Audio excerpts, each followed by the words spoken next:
The great work upstream of preparing press releases, drafted with great wisdom and personal and very high contacts exploited for the occasion, meant that the event had such a great success that I personally have never seen another similar for astrology. His prelusion to that Congress, preserved together with all the acts in the book Astrologia Ogi, Armenia publisher, is indeed a historical page to be pointed out to posterity. In those 2 unforgettable days, only 18 astrologers from the Italian and international firmament of 1975 took turns at the microphones as speakers. In 1975 order of speeches: Serena Foglia, Massimo Frissari, Hélène Kinauer Saltarini, Mario Aviterbi, Roberto Burò, Gianni Montobbio, Angelo Angelini, Bruno Huber, André Barbol, Lisa Morpurgo, Francesco Wollner, Ciro Discepolo, Edith Wangeman, André Leclerc, Tommaso Palamidessi, Sergio Ghivarello, Federico Capone, and Rosanna Zerilli. What about the press comments? Almost all marked by pure wonder. We expected to listen to strange types with capes and pointed hats, and we came across people mostly of great culture, who have read reports even in very difficult sectors of knowledge. But Serena Foglia's work was not limited to this, and in close collaboration with the publisher Armenia, continued in the most authoritative venues, managing to make that breach in the wall of distrust that until then had kept astrology away from academic culture, and not only from that. Serena soon pushed towards other important interests. After a few years left the presidency of SIDA, but always remained, as she likes to define herself, a good friend of astrology, and even today continues her action in the role of Pygmalion, sponsoring, among other things, an annual award for new talents in astrology. Her commitment continued notably in the social field where, among many things, I would like to point out one of her latest books, Wild Strawberries, Armenia, where the charming lady, almost always dressed in an elegant white suit, dealt with humanity first of all, with the themes of pain, human suffering, the living will, euthanasia, the right of each of us to decide how to leave this life.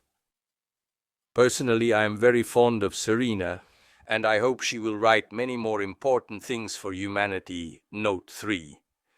Before talking to you about Giovanni Botteri, I would like to tell you about my first contact with Serena, our sincere friendship, and the affection that still lasts.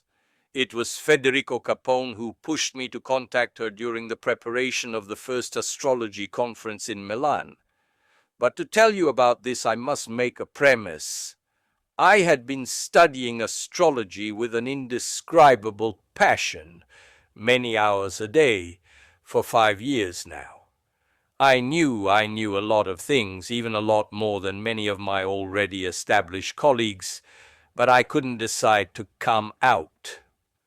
At that time I suffered from mild claustrophobia, and it was impossible for me to get on a plane. I often had the same dream I spoke about with my analyst. I was on a commercial airplane, and a few seconds before takeoff, I screamed and was asked to get off the plane. I was afraid of flying. When I sent my research on schizophrenia, which had cost me at least 6 months of study, to Serena Foglia, I received a long and flattering response from her. She told me that she found that work excellent, which objectively I believe is among the best things I've produced in astrology, and she invited me without hesitation, as a speaker, to the conference in Milan. As I said, I went there, and there happened an episode of anthology-worthy synchronicity. My report was an incredible success. All the newspapers talked about it, and I got a lot of sympathy from colleagues I'd only known by letter. André Barbeau, Lisa Morpurgo, Rosanna Zerilli. That same day, Jupiter was also transiting my 10th house radix. There was a national train strike, and I was forced to take off for the first time in my life. I liked it so much that since then I've only traveled by plane. The symbolism behind this episode seems spectacular to me and needs no comment. Later, Serena Foglia directed a series of 12 monographs on the signs of the zodiac and offered me to write the one relating to my sign, Cancer. I accepted, and that's how I published my first book in 1977 with Armenia, surrounded by 11 of the greatest colleagues in the world and only one Italian, Serena Foglia. Our friendship continued over the years, even beyond small incidents along the way that, however, never directly involved the two of us, but only what we represented in a national context of astrologers. My first lunch at Serena's house was quite fun for potential spectators, and a little emotional for me. Let's not forget that I was at the time little more than a boy. So I showed up at her splendid home with a truly special bouquet of flowers that the butler tried to snatch from my hands and that I held on tightly to deliver directly to my guest. I was, as I already wrote, really impressed by the number of books in her library, and to think that I had personally devoured hundreds and hundreds of them in my life. I was also impressed by the beauty and style of Serena and her house in every detail. I will leave aside the lunch scene that had some rather dramatic moments for me when my host announced that she had prepared me a spaghetti napoletano, which was the last thing I would have wanted in the embarrassment of getting dirty, as happened, and of making a mistake during a simple but also very formal lunch with a butler who never took his eyes off me for a single moment. Today, every now and then, Serena and I talk on the phone, simply to tell each other that we respect and love each other. I'm grateful to her for the role of push she has had towards me, and perhaps she appreciates in me an example of human gratitude that should be the rule, but is not at all, at least on this planet populated by beasts. Giuseppe Botteri is certainly one of the fathers of modern Italian astrology, as well as a very good journalist and one of my best friends. He was my director twice, and I have a very vivid and friendly memory of him. He literally invented the ASTRA phenomenon. Things went more or less as follows. He worked in the early 70s in the editorial office of Amica, directed at the time by Paolo Pietroni, a Cancer, a good journalist too. Botteri noticed that the horoscope column was having an extraordinary success, and even more, an initiative promoted by Rosanna Zerilli, who edited it. Readers were offered a real personalized horoscope in about 2.5 pages for 5,000 lire. The demand was enormous. Also, Clara Negri, and, if I remember correctly, Antonino Anzaldi, at Rosanna's request, worked a bit on this initiative more than anything to gain experience. Giuseppe Botteri, as a good journalist, and above all as a good Virgo, did not trust appearances and requested small market analyses that confirmed his suppositions. Strengthened by these elements, he presented himself to the management of Rizzoli Corriere della Sera and put his proposal on the table, a monthly magazine all about astrology and horoscopes. At first, no one took him seriously, and he was the counterpart in this of Bugsy Siegel, the inventor of Las Vegas, but unlike the latter, despite having far-sightedness and an exceptional journalistic flair, he put his ingenuity at the service of a healthy commercial enterprise and not crime. And so in 1977, directed by its creator, Astra was born. The success was great and immediate, and everyone, absolutely everyone, except Bottery, was greatly surprised. Perhaps one fact can explain the extent of the worries that must have been harbored in Giuseppe Botteri's soul in those weeks, if we only consider that he, a passionate amateur cyclist, almost coinciding with the release of his monthly magazine, fell badly from his bike and suffered a notable number of fractures of no small importance. But his creation sailed high on the seas that he had imagined. He surrounded himself with good colleagues, and I was also among the first called to collaborate. For the sake of history, I must also report this.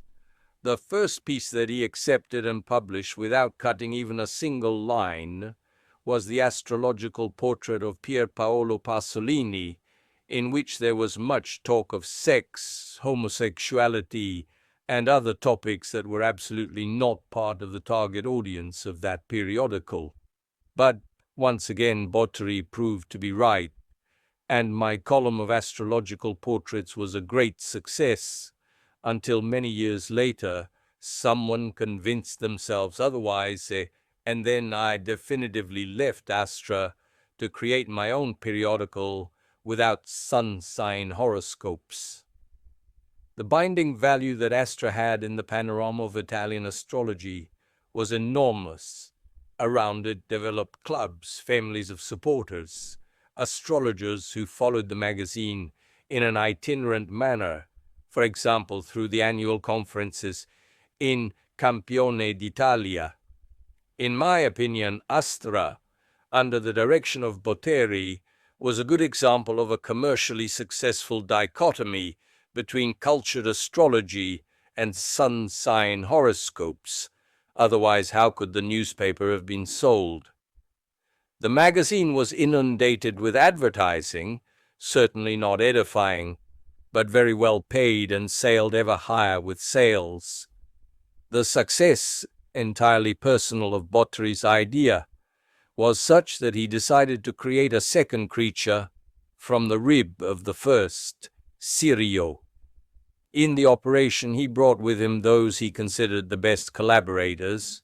Being very close to him, especially by bonds of esteem and friendship, I followed him without hesitation, and also in this newspaper Giuseppe Botteri let me continue the column of portraits of famous people, a very popular column. The subsequent directors of Ciro and Astra did not think so, who pushed me to the choice mentioned above. Prematurely, for a successful journalist, Giuseppe Botteri retired to live in his Pavia, next to the wife he always loved very much.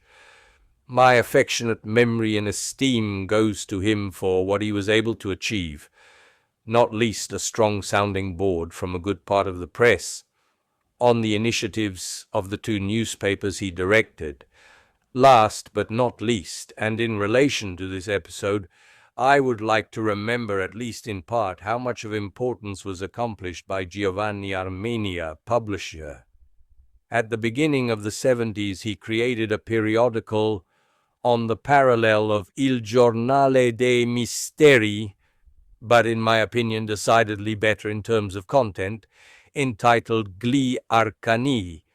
It was a monthly magazine far removed from Astra's target, and aimed at scholars and sympathizers of the so-called esoteric subjects, and which ranged from astrology to ufology, passing through the findings of lost civilizations, for radiesthesia, parapsychology in general, Kirlian phenomena, and so on and so forth.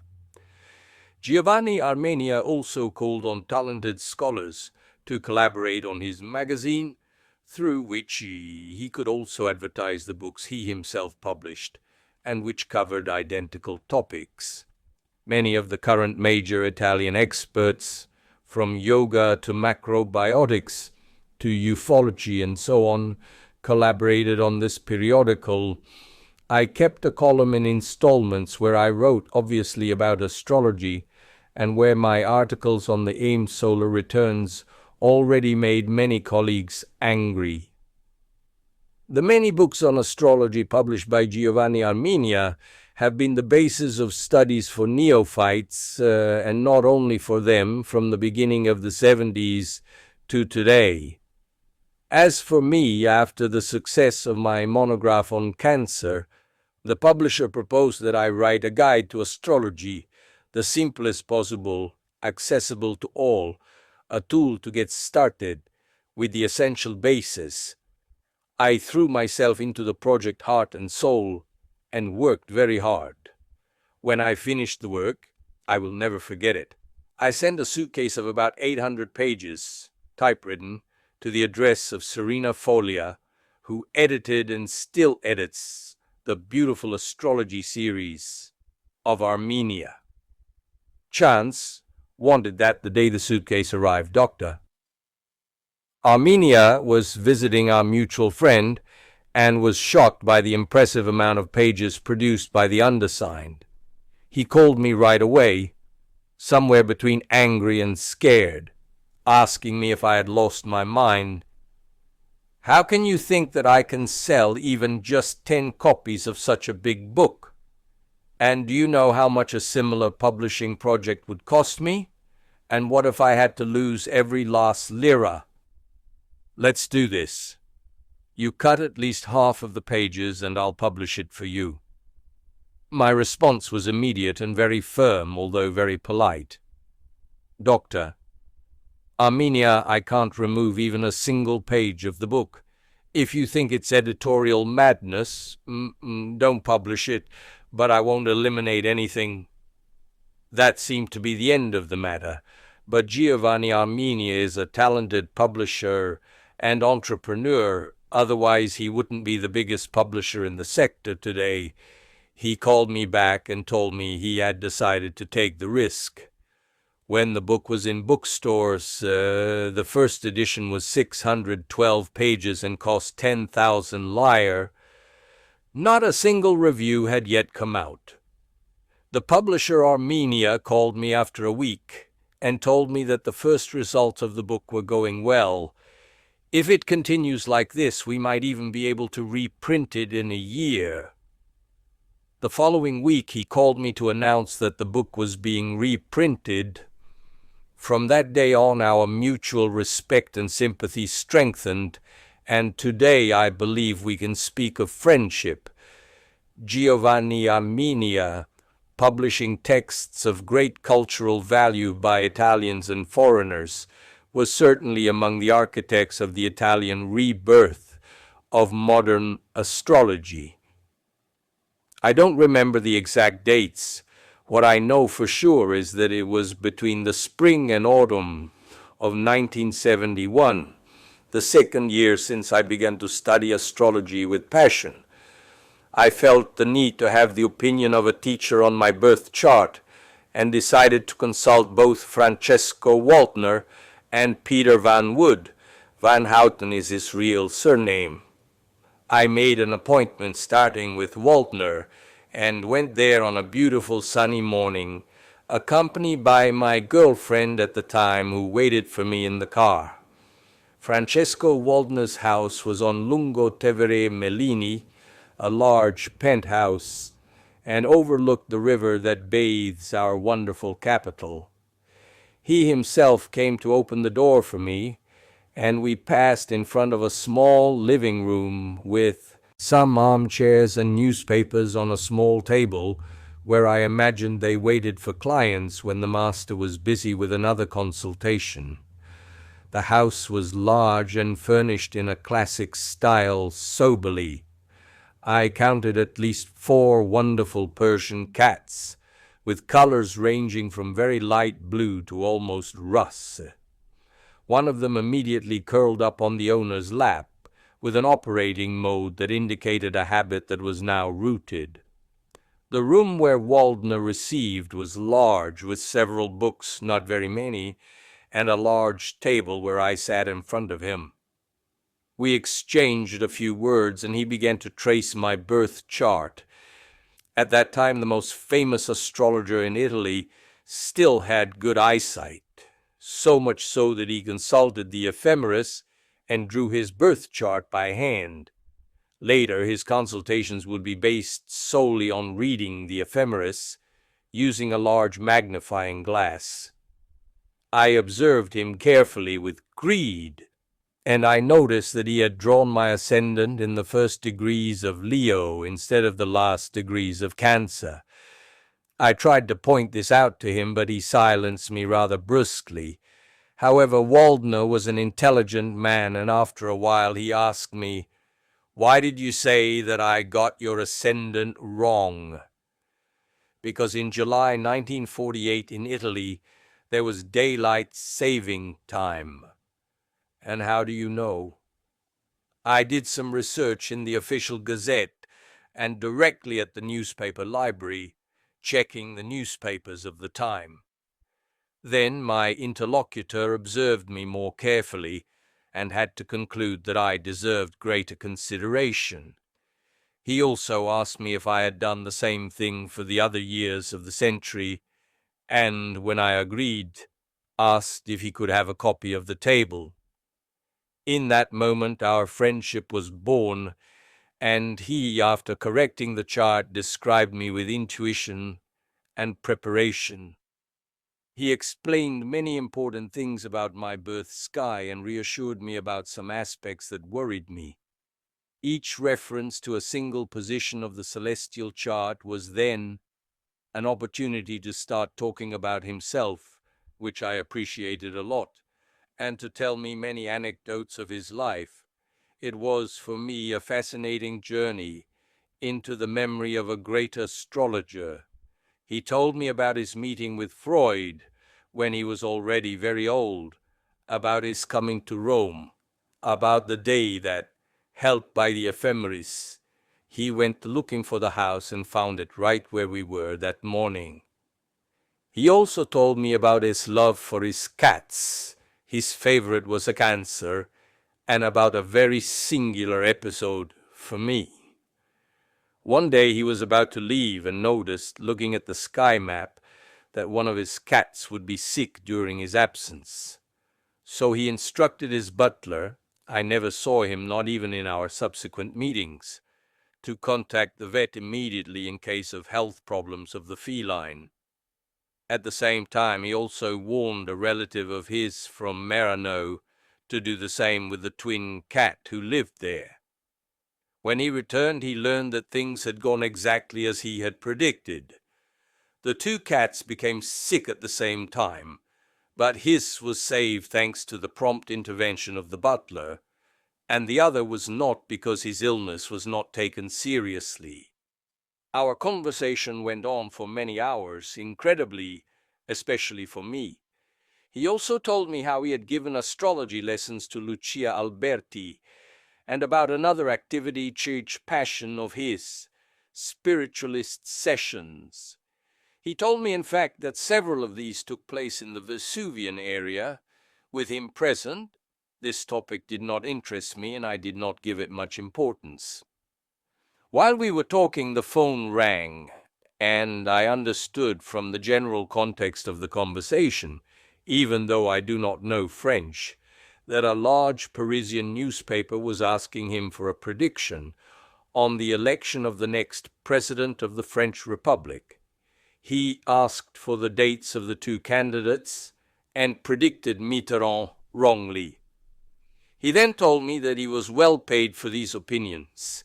He also told me that an important French women's weekly, where he compiled solar sign horoscopes, had fired him.